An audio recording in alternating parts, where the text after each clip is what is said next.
One of the best performing stocks over the past year is Abbvie, stock ticker ABBV, currently trading at $163.10 per share. We can see year to date they're up 20.44%, and over the past year they're up 25.24%. Now this is a pretty popular pharmaceutical stock for a few different reasons, but if we come over here we can see they have a really nice starting dividend yield of about 3.6%. Now just a few months ago that dividend yield was actually sitting around 4%, so that's a really good starting dividend yield. And they're starting to get more of a track record of dividend growth. We can see they've been increasing the amount they pay in dividends for 9 consecutive years. Now it is trading pretty high when you compare it to its recent price history, and there's a whole lot of speculation about what this stock may do in the future. And one of the reasons that some people are starting to become a little more bearish on this company is for the reason listed right here. Some of their top products from this company are expected to decline in sales over the coming years. So in this video, we're going to be jumping into my stock valuation spreadsheet to see if we can find the intrinsic value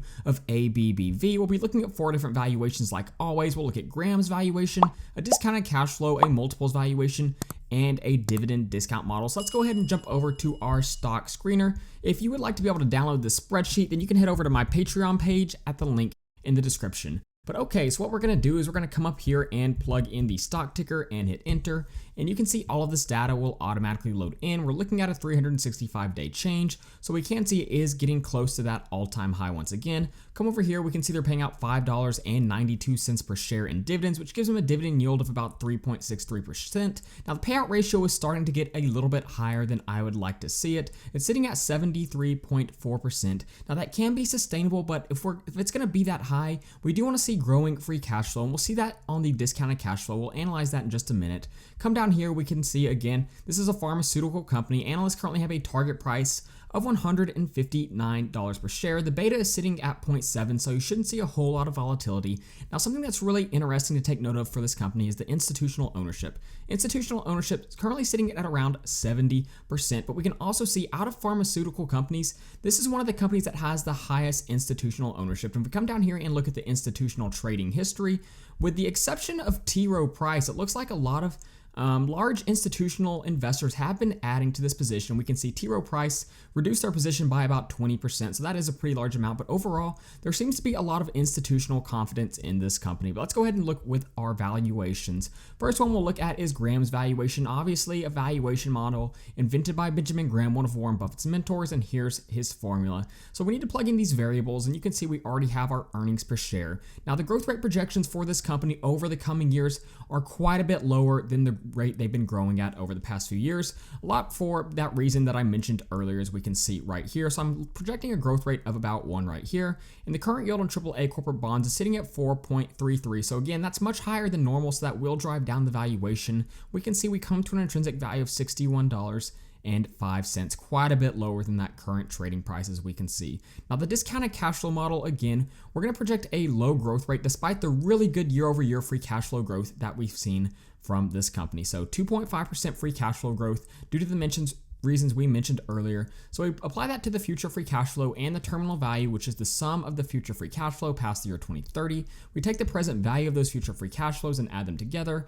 add the company's cash, and subtract out their total debt to get that equity value. Once we have that, we divide by our shares outstanding, and we come to a discounted cash flow price per share of $164.50, which is right at that current trading price. So it looks like, according to our DCF, it is trading at fair value. Let's go ahead and jump over to our multiples valuation. And essentially what we're doing is we're seeing how the market is valuing this company using a price to earnings multiple by comparing it to comparable companies. So we're taking companies like J&J, MRK, AMGN, and BMY. We're looking at their stock price, dividing by the earnings per share to get that price to earnings multiple. We take the average price to earnings multiple, which is 22. We can see they're all fairly close to that.